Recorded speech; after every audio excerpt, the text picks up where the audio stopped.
No, Kirsty just had a curry in Brick Lane, and Kirsty, you said that's way hotter than anything from Thailand. Mick, discuss.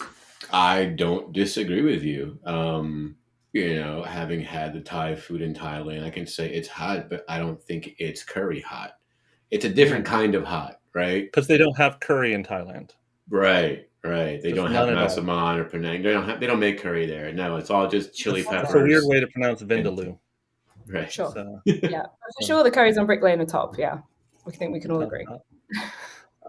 Thank you, everyone, for joining us today. We're back. We have Mick, who's returned from his adventures abroad, and Kirsty, who remains abroad. Audra will not be joining us today due to her support of a Women in Tech box that was just run in Tyson's Corner, Virginia yesterday. Mick, you were there. It was awesome. Time for you right here.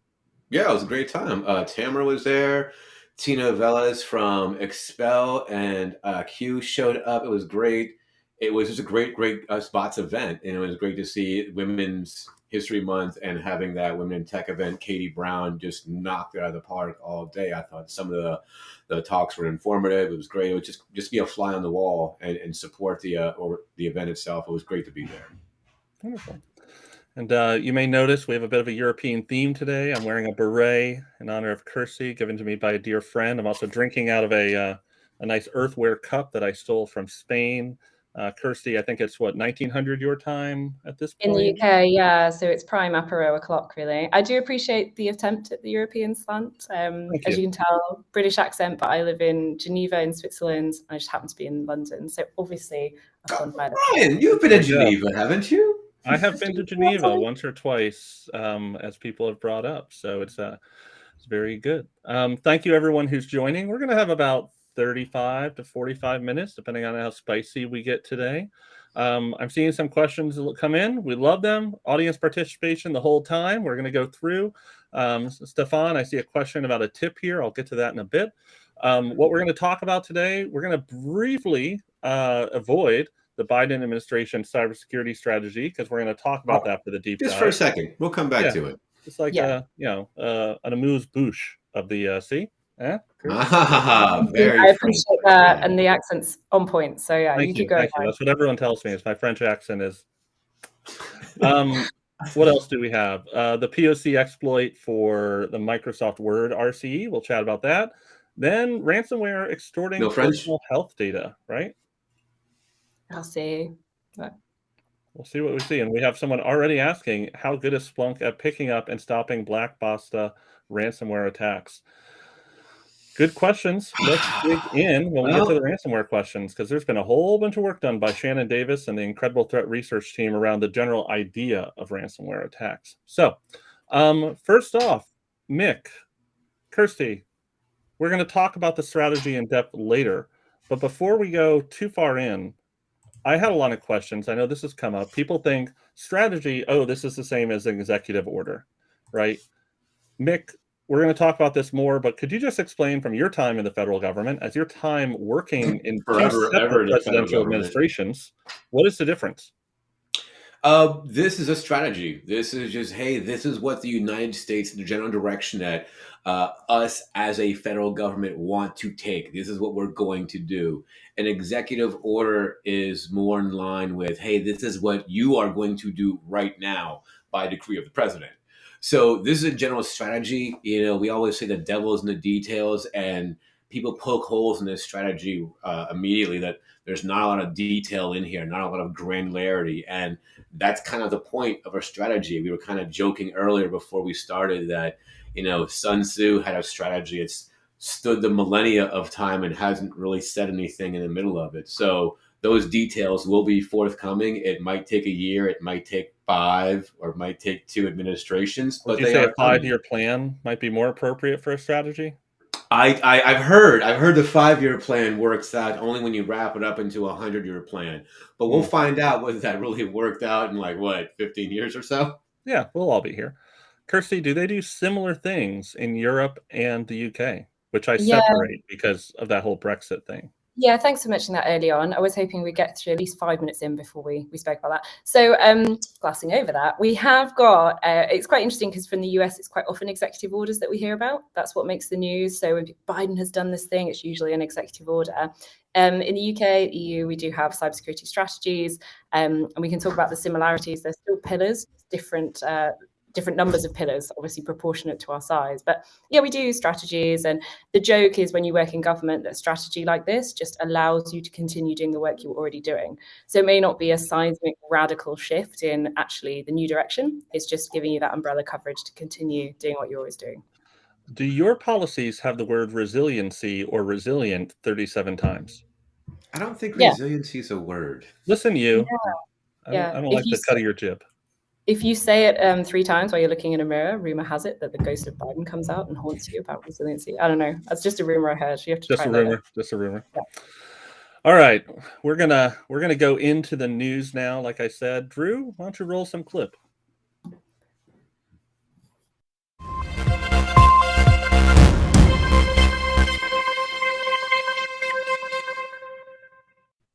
I just love that the BBC stinger noise is like public domain. It's just feels like home. Feels like home. It was for you. We did it early on. It was a plan. So Microsoft has released an RCE on Microsoft Word, CVE-2023-21716. This was actually, to my knowledge, patched, I believe, last month, but it's kind of hit the Twitter sphere because there have been some POCs released. CVE Trends has this rocketing up. We've taken a brief look at it, and it's something I know I'm going to be talking to our threat research team internally about to see if they're creating detections. But I think it's a big deal, but it's already been patched, and it's been patched for a month. So, Mick, we talk about cyber veggies. Does this fall squarely into that area? I think it's limited target set. I think it's limited, we talk about a lot the vulnerability likelihood, that calculation we always go back to. Hey, this is a thing that could happen. Cool. If you're not protected in your environment, you should probably think about that soonest if this is a threat to you. And now that the POC is out publicly, I think the youths have it. So we're going to see a lot more of it. But I think initially this was pretty targeted in its use. If the exploit, we just heard about it. And I think you should patch your things, but I don't think it's the fire that we're expecting, that we kind of want it to be, I guess. The sky isn't falling. There was a lot of fire on that image, though. So, yeah. I mean, just in terms of fire, graphically, it looks like there's a lot. But I mean, it's that kind of thing, right? Like if you've got your patching things in place, you've got your proper hygiene going, it's times like this you reap the benefits, right? And if you haven't, it's times like this you panic. So it's always worth investing because you just never know what the next thing is going to be. And I think because a lot of this has to do with Microsoft Word, like obviously desktops are heavily targeted, but it does reduce the scope a bit. Like hopefully, I know this is not true categorically, but hopefully people are able to not have Microsoft Word installed on their application servers as often as possible. Although certainly people do. So I understand the pain and dilemma there. I think what I find interesting about this, this could have been from 20 years ago, could have been from 10 years ago. What's somewhat interesting to me though, is it felt like 15 years ago, Microsoft Word having an RCE was like an every other week event. And now this is the first one I remember in years. Yeah. Give or take, right? So remember, 2012 0158 was the one that certain APT groups lived on for years. And yeah, that was like every day you saw something coming out in that vein. And now this hasn't been quite some time, but it just kind of goes to show software is vulnerable. News at 11. Well, and once again, it tends to, it's an RTF, right? Which just, how many times have I seen this? I know some of the guidance from Microsoft was around disabling Microsoft Outlook from automatically reading RTF, right? Going down to plain text format. The sound you may have heard, the cries were marketeers globally being very upset that their web bugs are no longer going to respond back, right? That HTML coding suddenly ruined. So horrible stuff there. Patrick. Moving on, because we want to get to the juicy part of the day, but ransomware. We've obviously seen ransomware every week. We actually had dear Audra, who's not with us today. She actually found 1, 2, 3, 4, 5, 6, 7, 8, 9, 10, 11 separate ransomware stories from the last 2 weeks.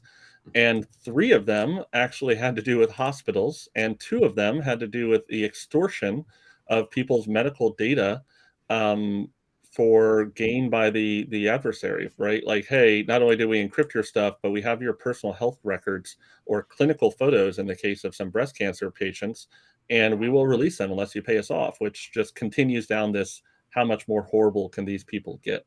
Mick, I know you're the one who you brought up some of the information around the medical student health records. What are your thoughts? I think it's kind of getting worse out there, or it's getting wider in its reporting that we're hearing about it. What was it, Minnesota a few weeks ago, or Minneapolis a few weeks ago? The entire systems were down, schools were down, and now we're hearing hospitals, same thing, more schools, medical records are being leaked. I think pretty soon, and I hope it crosses that threshold for someone to have a more concerted response. But Ransomware Task Force is doing amazing things. That's more of a long-term, like we said, strategy. But I think we need more direct action today to kind of help these victims that we're seeing. Kirsty, your view, working formerly in government, you've seen kind of the government's approach to dealing with ransomware now in two different areas. When you look at this escalation past just finance into people's health and records, what are your kind of thoughts, both from a cyber point of view and from a government nerd wonk point of view? Yeah, I mean, it's just who knew cyber criminals were such scumbags, right? Like it's kind of when you think they can go no lower, there we go. Oh my goodness. Yeah, it's like it's pretty rough, hey. And I think we often talk about this attack, that attack. We can get so numb to it, but we have to remember those are real people, those are real citizens that have had their data just abused in such an awful way. And the moment you kind of get numb to it, you lose the motivation to really fight, right? Like fight back against that. So from a government point of view, obviously, it's just horrendous. Like where you can, government organizations come in and support and help those individual victims. We just can't forget these are victims of crime. And so instead of kind of this blame culture you sometimes see, we have to really empathize with them and work out, how we can best help and protect against these things in future, because part of it is just the injustice of seeing nothing changing. And that's really tough to deal with. We had a question earlier in the chat where someone asked about Black Basta, which is a fairly well-known ransomware family, and we've had some work done by Shannon Davis on my team on Surge around Black Basta in terms of its ransomware execution speed, various things there. So for the anonymous LinkedIn user, how good is Splunk at picking up and stopping Black Basta ransomware attacks? I would say our threat research team has done a lot of work on creating content to detect a wide variety of ransomware executions. My personal belief is that is wonderful, but if you already have ransomware executing, you're already having a bad day. So I would instead move left. Don't say it. Don't say it. I'm just going to say move left on the cyber kill chain. Okay.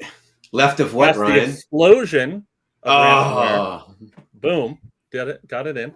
And try to find the commonalities so people can actually stop it before they execute the ransomware, which is a lot easier than trying to recover from ransomware. So, you can say Black Basta, you could say dark matter, you could say any sort of lockbit, doesn't matter. Once it executes, the ransomware binary is that last stage of the attack, and that's what we really harp on. Is there are things you can look for and detect before it gets to that final stage. When it gets to that final stage, it's order some pizzas, buckle up. It's going to be a long day. It's ransomware on the way out, right? That's the last thing. By the time you've got that is way too late. So the analogy, we often use this of like people burgling your home. It's the burglar on the way out, setting fire to your house. They've already got your stuff. They've already been round. They've done everything they wanted to do. They're done with the house now, set fire to it. So it's really far too late to be looking at that stage. Yeah, I was just going to say they tell you when they burgled you, but apparently Kirsty just lights the house. That's a very dark analogy. And then goes to the hospital and steals your records, and then emails them to your parents. Like, by the way, did you know? Oh, it's a fun Tuesday evening. It's a fun Tuesday. Geneva is a very boring place, actually, so this all makes sense. Nothing against Geneva. Savage. Savage. Let's see. Do we have any other questions? Stefan, it looks like Drew is going to meet up with you and send you some information about your specific questions, which is great. We have some hellos from Ohio. I hope you're doing well there. I hope you're not anywhere near any train accidents. We have someone loving your shoes, Mick, which is great. I mean, why wouldn't you? There's so many of them to choose from. And Roland from Maryland. How wonderful. Nice to see everyone today. That was really it for us in terms of the big news. We did have that wasn't it. There was a lot more. We just didn't want to talk about it because there's so much to talk about in the strategy. There was a good question, though. Is Splunk considering the security concerns and challenges of AI and ChatGPT in their future solutions roadmap? I do not work in products, so I can't feature or say anything without our lawyers personally coming to my home. What I can say I can ask ChatGPT to answer for me. Yeah, we have done previous shows on ChatGPT. Look through YouTube, and you can see some of the areas there. We talk about it a bit in our predictions webinar as well. We have, but you know, I haven't heard Kirsty's thoughts on ChatGPT. Kirsty, what are your thoughts as a mathematician, as a woman of cyber, and someone who I haven't heard the opinion of? Let us know. What are your thoughts on ChatGPT? On this topic, Ryan, you've heard my opinion on lots of things, but yeah, on this topic specifically, not yet. So actually, if you're interested in how ChatGPT works under the hood, there's a really good blog post from Stephen Wolfram. It's the best explanation of what it's actually doing. I think for me, the technology is not new, but what is new is how accessible it is, like the user interface, the fact that it's been released to the mass public, and that's what's changing people's perceptions of the bar to entry to using this tool is just so much lower. So I've seen a lot of people saying this is going to help attackers because they're going to be able to write code with the help of ChatGPT. You know, that may be true, but is that really the pinch point right now? Like, are attackers struggling to find open source stuff? No, right? They're way past that. Lots of people have only said, could find an unpatched system somewhere. Oh my gosh, if only there was some open source. It doesn't work anymore. What are we going to do? Yeah. What is happening? So the thing that I think is valid is where people say it will make it easier for people whose first language is not English or whatever the language is they're trying to fish in to craft a convincing phishing email. That's true. However, if you are still relying back on that, because I keep hearing that, and the number one ingress across like the last 10 years is spear phishing. So do people really need more help making it more effective?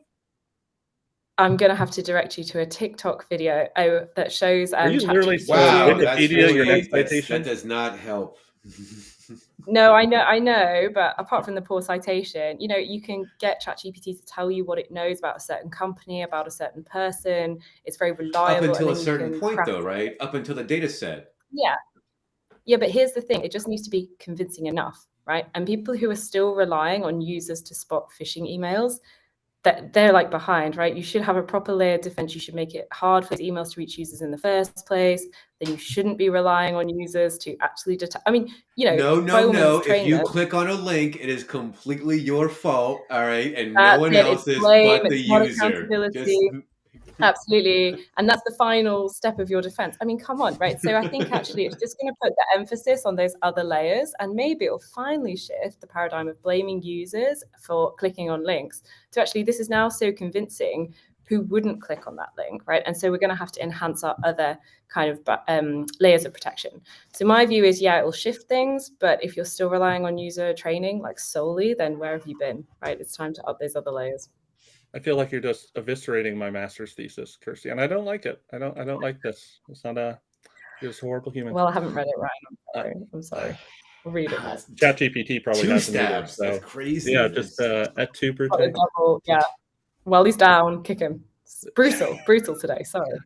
So lovely question. If you guys have more, if you guys and gals have more, please feel free to throw them in.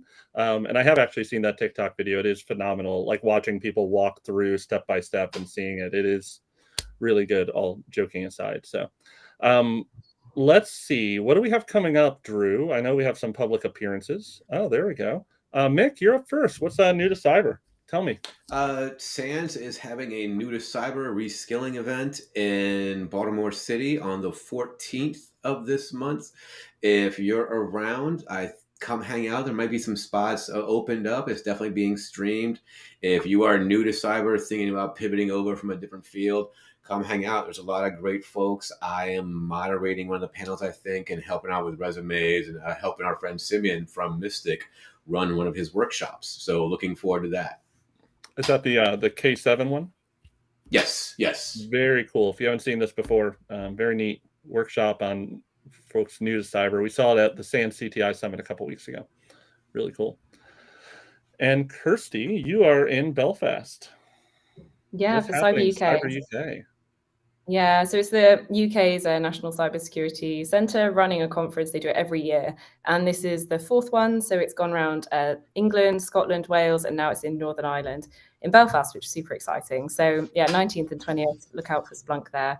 We'll just be going around chatting to people, learning about some really good stuff. Such a good conference. If you've not heard of it, think about going, look it up. It's really decent.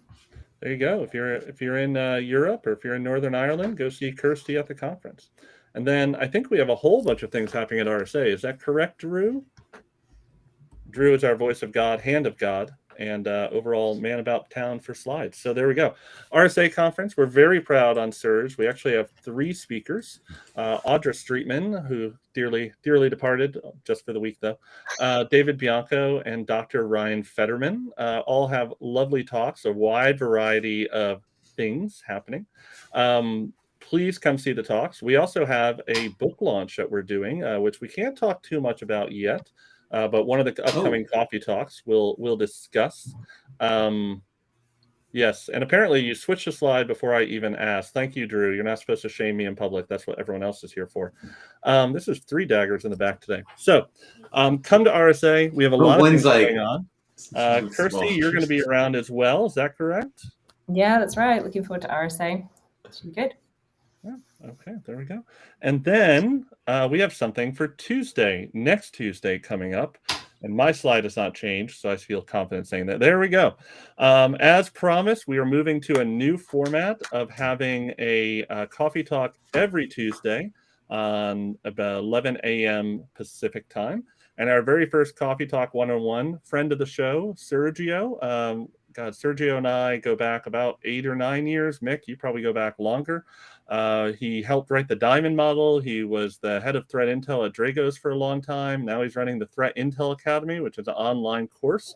And he also does incredible humanitarian work with the Global Emancipation Network, which you should definitely check out. It's an awesome service that Splunk has been a partner with for a very long time. We're really looking forward to chatting with Sergio, and then we'll be back the week after that. And the week after that, you get the idea, like 52 of these in a row. So join us all the time, everywhere, and that will be wonderful. And then I think we're ready for our 60-second challenge. Is that correct? And now, Splunk's Cybersecurity 60-second charity challenge. Remember the rules. You've got to get through an entire subject in 60 seconds, or you donate to today's charity of choice. Good luck!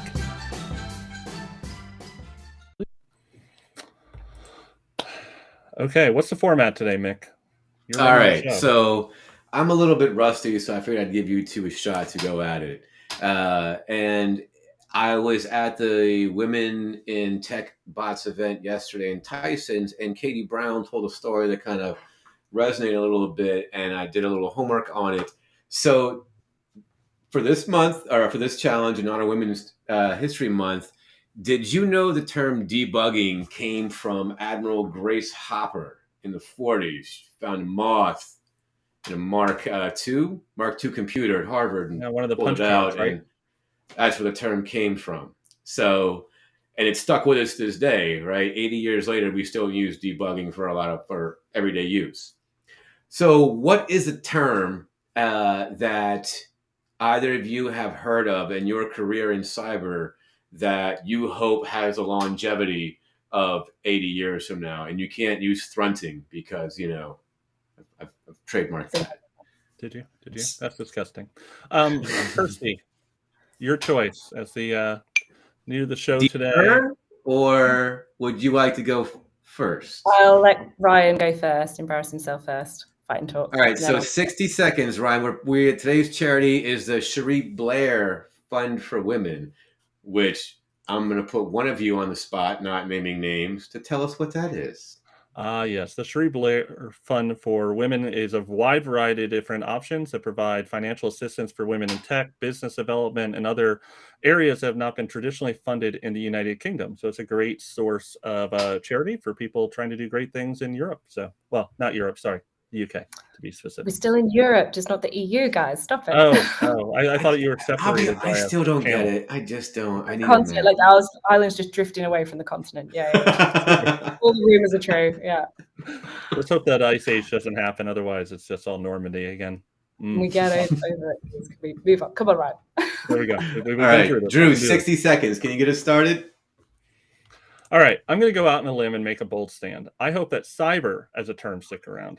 Now, I say this because for some people, the very militarization of information security is absolutely abhorrent, but I look at cyber and InfoSec as two, albeit intertwined areas of security. When someone says they do InfoSec to me, and there's no negative connotations here, what they mean to me is that they focus on the policy and procedure of things, or maybe even on the forensics or fraud, insider threat, or pen testing. When someone says they do cyber work, I tend to think of the militarization of InfoSec or cyber. I think of APT. I think of nation-state adversaries. I think of Persian kitties and angry pandas. I think of fighting flash vulnerabilities and PDF 0 days. I grew up doing cyber in the DoD, so I recognize I have a bias, but I think everyone, for the most part, would be happier if we just define these terms more specifically and say that, hey, there's room for both of these in the world that we live in, and one is not better or worse than the other. They're just different, and let's just acknowledge that and move on. Oh, solid. Very good. Very good. I read like a poem, Ryan. Like, did you write that down in prose? Like, it was really... It was actually iambic pentameter. I don't like to brag, but yeah, ChatGPT wrote it. Yeah, you shut up. For sure. It's so inventive, man. You can't just claim all of cyber as the term. Like, what does that leave? It's like nothing. Come at me, bro. Oh god, I made a mistake here. I should have gone first. All right, it's going to be a lot less. Okay, the term I like is astroturfing. So if you don't know what astroturfing is, explained very easily in 3 words: fake grass roots. So back in the day, back in the eBay days where you had people pitching and putting something up from their garage to sell for a few pennies, they went back and they would create fake email accounts to bid for their own item and up the price. And this was called shilling back in the day. And now we've got fake grassroots, astroturfing, where people are writing fake reviews on things to say, yeah, this product, 30 reviews, 5 stars, perfect. And I think this speaks to like a community aspect in cyber that we're maybe going to hopefully not have anymore. We've got deep fakes and fake news and so much fake stuff going on that we need a generic term to capture all of this stuff. And for me, astroturfing is quite a nice capture of it. It also very visual, but I think it's rooting out a lot of the problems that we see in cyber, where it's created by people working around the technologies we have, and it's not just a straight up technical problem. And that's why I love astroturfing. Ooh, right on time. All right. Well, Mick, Drew. I mean, you did take all of cyber, Ryan, so we didn't leave a lot. All of cyber. I mean, you went a completely different area, so that's good. This is what's nice. If it had just been Mick and I, we would have been fighting about cyber both sides. So this is, you know. But I pronounce it Cyber, so that way it's 2 different words. All right, Yeah. so I think Drew is our voice of reason always. Drew, who is our winner today? Not Ryan. I like fake grass. I could use some fake grass in my backyard with my 3 dogs. That didn't sound like you made an assessment based on the validity of statements. It was just like, screw that guy. That is how judging works. Because you tried to take all of cyber, and I mean, I don't think you can do that. Greedy. I think I can. I think that's you know, I think it's greedy, Ryan. It's manifest cyber destiny. We just took off. It's just greedy, greedy Cyberman. Okay, well then. Drew has spoken, and we shall be donating, or I shall be donating, $60 to the Cherie Blair Fund. Which what's the exchange rate right now, Kirsty? Is it Oh my gosh, did the dig stop? Let's talk about your national strategy. Which is a perfect pivot. Drew, roll clip. Eventually. And now we talk about things that just happen to be on our minds with who's ever here, because we made this up before I knew who'd accept my meeting invite. Those were some wise words, because it's Kirsty today. So there we go. Yeah. So So you guys, you finally made a national strategy, like over in the US. Great, Hey, For great. we made cyber, ours, we've so- had national strategies before. All right, this one Obama is and Sorry, Trump yes. the both cyber had it. one.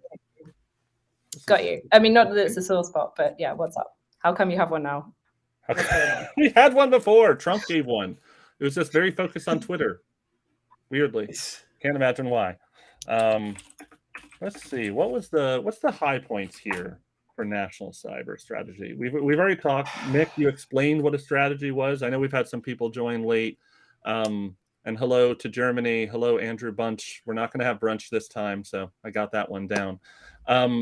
What are the general concepts here? We went through a little bit of what this means. Resilience, critical infrastructure. It's a lot of loose things, but there are like, what, 5 great points? Yeah, 5 great pillars that these are the focus areas that we think are important at the United States government. This is what the critical areas are. I think critical infrastructure is kind of, that's not new, right? Critical infrastructure has been on there for a while. And having read through all this, I don't think there's anything that really sticks out as oh, this is a bad idea, right? But I think for Ryan, you and I, our big comparison was how does this compare to like an EU strategy?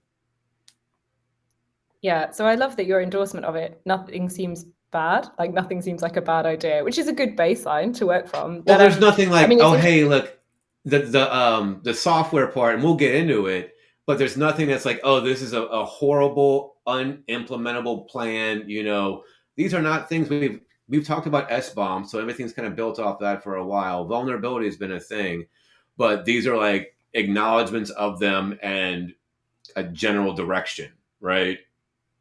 Which is kind of what we've been hoping for a while. Yeah. So how it compares to like an EU strategy, it's very similar. There's a lot more about coordinating and bringing together the power of public-private partnerships. For the UK, we just have 2 pillars in the government cybersecurity strategy. You know, Defend as one, again, bringing all that stuff together and just uplifting the security baseline and resiliency of lots of individual organizations. So a lot of it is very similar. I think probably the EU has gone in on the legislation a bit earlier. So we have things like the NIS2 directive, which is not NIST for American listeners, it's NIS, Network Information Security. Which you and had that's a the directive. blog on recently in a webinar, if I remember correctly. Blog on this recently. Absolutely. So it's NIS2, the second version. The first one was a bit patchy in its applicability. So the EU revisited that as part of their strategy. They wanted to put in legislation to uplift and make sure that different countries and different verticals and sectors had to follow these very strict kind of requirements. So there's a lot that's mirrored, a lot that's similar. In terms of software vulnerability, the EU, again, is beginning to legislate. So they may be just a bit further ahead on the journey, which is like the one jibe I can give back at you guys after all this Brexit chat and exchange rate. That's like my one except thing. we're talking about the EU, not the UK. So, the UK as well. Just, I mean, I know, but you've poked the bear. So the UK as well is also revisiting its NIS implementation independently. We just happen to be doing it at the same time. Independently, completely. Yeah. You can imagine why they'd be doing it independently. Yeah, well, you know, it's a UK process, and that's happening right now. They're doing a consultation on the second version of NIS, which is not called NIS 2, probably. So yes, there we go. Is it Rev 2 instead? Just NIS 2, Rev 2. Yeah, right. Who knows? So, who knows? What has, in your experience, what has been the strategy to legislation? You know, that dwell time. How long has it taken the EU, or I guess the UK on a much smaller, separate, but the same scale? Like, what has been that time? Like, how long to like we actually see some action on this if we're following the EU lead, which it seems like that's what the US does in our cyber legislation? Yeah, it's really hard, right? Because the legislative picture in Europe is that you have to get 27 member states agree on the legislation, right? So there's a lot of back and forth on it. There's a whole discussion going on in Europe about cloud and data localization and data sovereignty and all of this. And you have kind of 2 factions in that, actually. People who think it's better to keep all your data in country, and nations that think it's better to have some backup, some resiliency and different kind of locations involved. So, you know, that can slow things up. But in terms of the urgency, I think Europe feels it very keenly. So there's not a long delay. And when I say long, we're talking legislative terms, right? So a couple of years, maybe 3 years. Things like the NIS directive haven't been adopted by countries yet. It's just been adopted by the EU. So now each nation has to take it into its national legislation, which I guess would be a bit of a difference maybe between the US. You can have a kind of legislation that covers the whole US, right? Kind of. I will say also for our American listeners, Kirsty buried the lead a bit when she said 27 nations have to sign up. That's 100% of the EU. So every member nation has to agree to it for it to apply, instead of like a supermajority or something else there, which is a pretty big deal, actually. The federated aspect, we were talking about this earlier, of what teeth does this strategy have, right? And it's something that I've seen back and forth. The memo, or sorry, it's not a memo. Once again, it's a strategy. It doesn't really come out with any specific things, right? Like, it's just like, hey, these are general good ideas that we as a country are going to work for and towards. It's not meant to, right? No, I agree, but I think people were hoping for that, right? There is an aspect. Each pillar is broken down into sub pillars, which are those columns, or anyway. Each one, like 1.1. I'm a cyber guy, not a landscaper. I don't know. Is it Doric or Ionic? I can't. Those are column capitals. One of the areas that I found intriguing was that there's a concept of expanding basically the ability for the government to do regulation in existing areas, which we already see, right? TSA, for some reason, which I still haven't 100% figured out, runs pipelines. You know, they have put in 2 different versions of guidance around pipelines and what cybersecurity protections are going to have around that. So they already have the authorities inherent within the executive body to do that, right? So it feels like they're going to expand places they already have authority, and then they're going to go back to the legislative body to go ask for more authorities or more regulations and funding to do all their work, which makes perfect sense. I mean, you can't write a law until you know the strategy, and this provides a framework for people to do that, right? Right. So all you have to do is...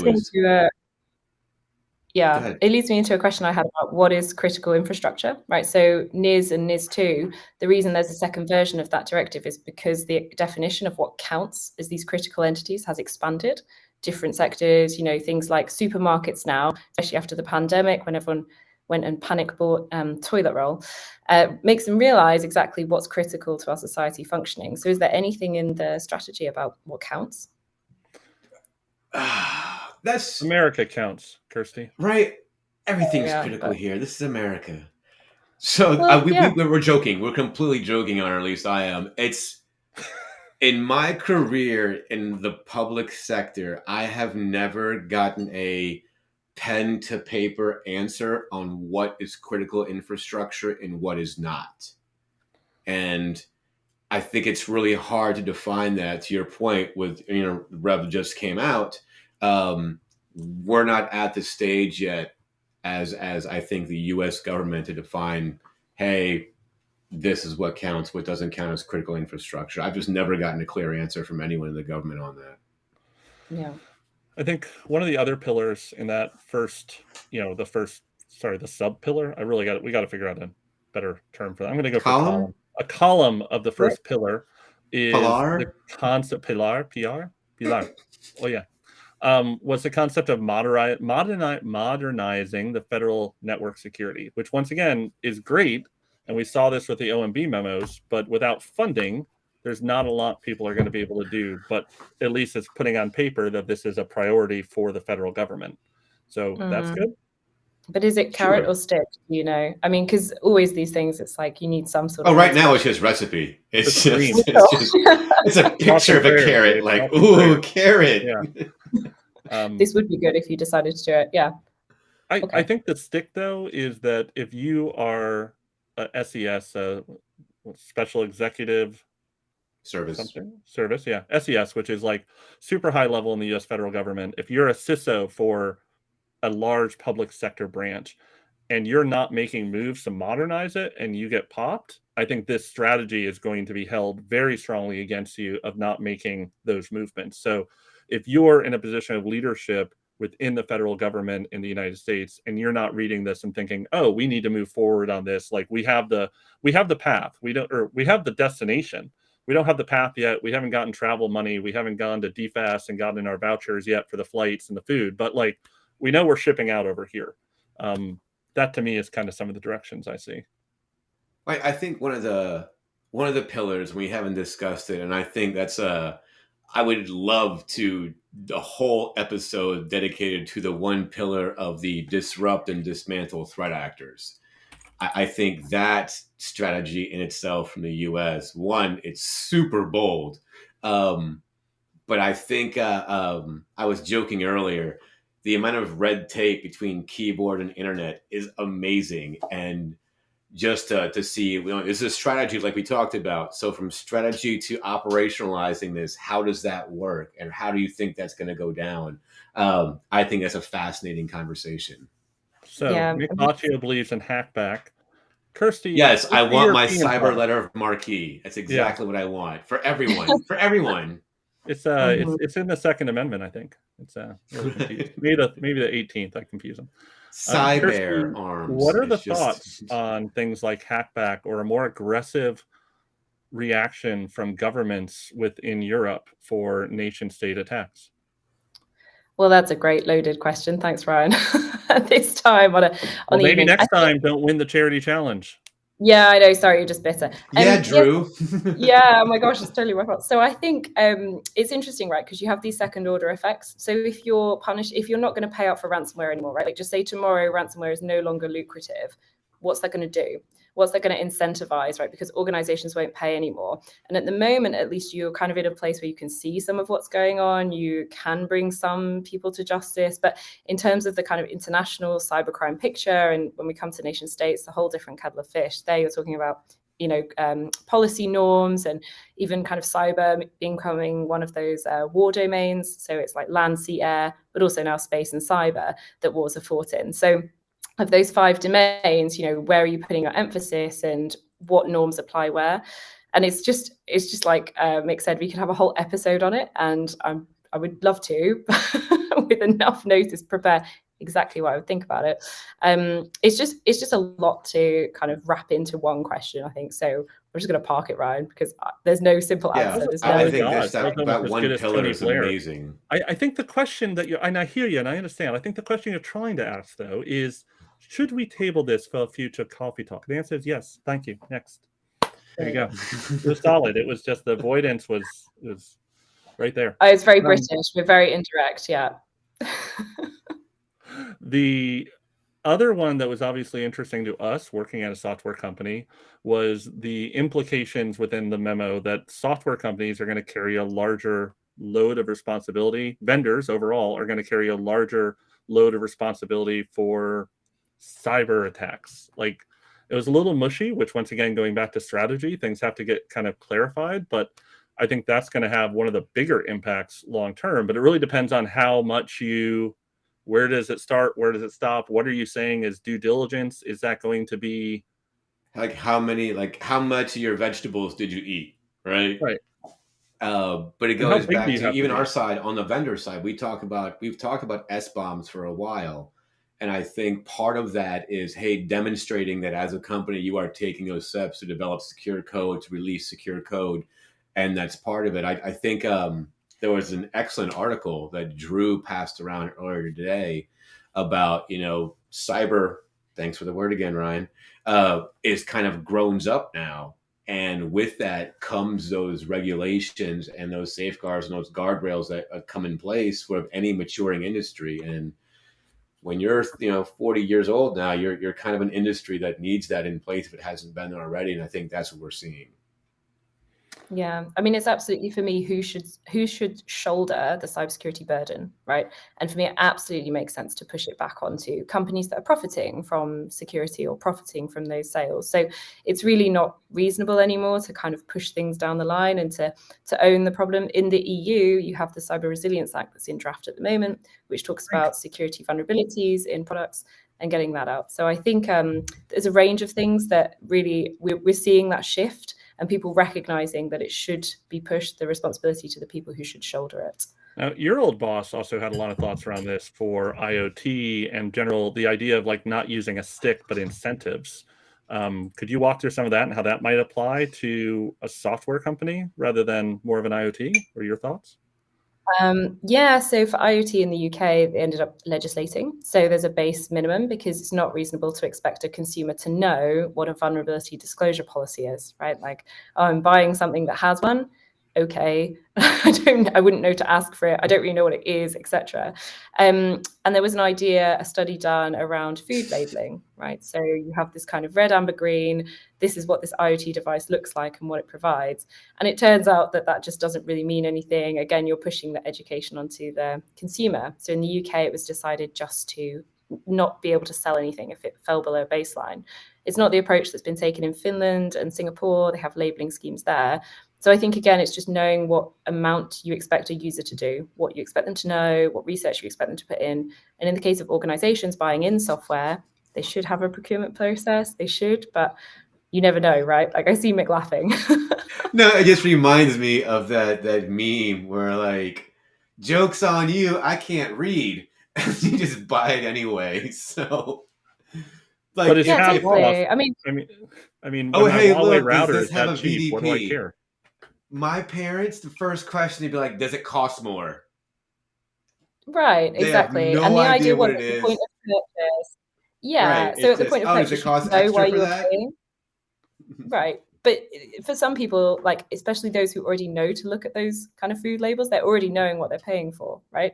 If you don't know to look, that's a whole education piece. And just holistically, that doesn't We look great, actively right? avoid So the food labels. That's just not our jam here. You know. yeah, well, so there's definitely a piece about what governments should do in terms of should they regulate? Like they don't love it, but when you need to create a market incentive, that's sometimes what ends up happening. And it's only because you don't expect the burden to be put on consumers. Interesting things. Interesting concept. Yeah, what a crazy idea that would probably work. We are at 47 minutes, so we're going to call it short here. Kirsty, thank you so much for joining us and interrupting your evening. Hopefully you have a great night. Thanks for staying up late with us. I appreciate Staying it. up late. For everyone else who joined, thank you so much. We really appreciate it. Thank you for all the questions. And as said, we're going to have a live show next week with Sergio, talking about probably all things threat intelligence and the diamond model and a whole bunch of other things. He's a really smart, wonderful human. So we're excited to have him in as our first guest for Surge One-on-Ones. And then we're going to have more news as we go. So until then, thank you, everyone. Mick, Kirsty, thank you so much. Fans, thank you. And I think that's it. Drew, take us away.